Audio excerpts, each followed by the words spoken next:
Greetings from University Presbyterian Church. I'm Pastor Tricia here with another meaningful meditation for our week. It's the beginning of September, a new month, and for many a new school year. Here at University Press, we are pleased to have here in our building Somerset Preschool. It's a wonderful preschool for our little people in the community who come here and learn. And so I want us to think this week about our series actually wraps up this Sunday. I've been meaning to ask ... and the question is, where do we go from here? And so it's something that all of us as Christians think about, is how do we continue to evolve in our own personal faith?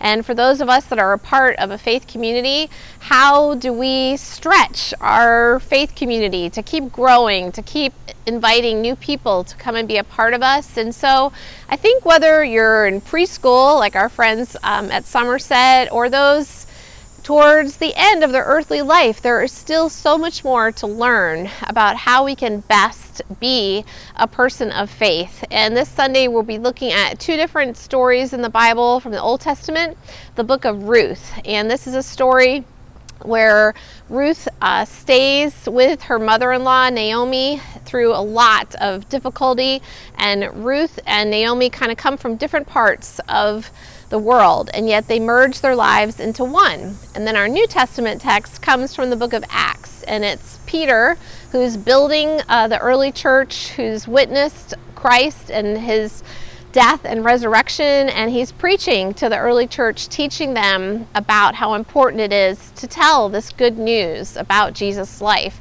And in the midst of that story, he meets a Gentile. Now, Peter was one who followed the rules, and this Gentile, Cornelius, comes to him with what they would call, way back then, unclean food. It was food that Peter typically would not have eaten, and yet he realizes that Christ's love is much bigger than the circle that he's been a part of in the past. And so he wants to widen the circle. That's what the text talks about.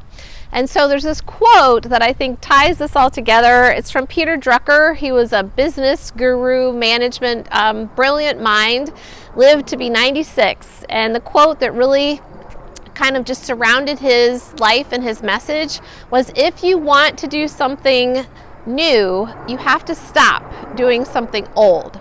Now this kind of hits home because there's habits that we start and they're hard to break, like having ice cream before you go to sleep at night, right? Why am I not losing weight? Well, I keep eating ice cream every night. Something old.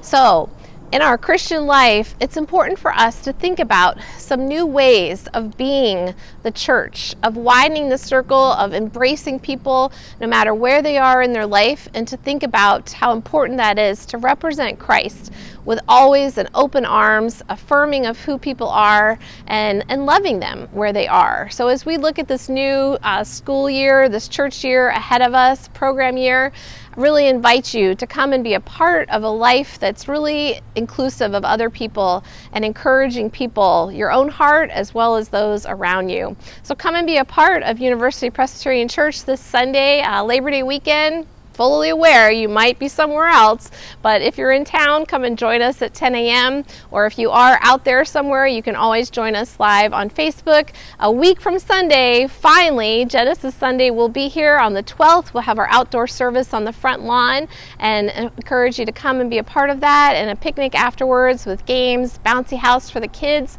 Just a great time. So encourage you to make sure that's on your calendar. And then the following week, the choir will be back in the sanctuary singing for us, and we'll have a children's moment, start children's church. Also on Wednesday nights, just to make sure you're aware, on the 15th of September, we'll start our Thrive program for children and youth, and encouraging anybody to come and have dinner with us. It's going to be a great meal, catered meal, and so you can look on the website for more details about that. So lots going on, and we're so grateful to be on this journey together. So thanks for being with us for this meaningful meditation, and peace for your journey.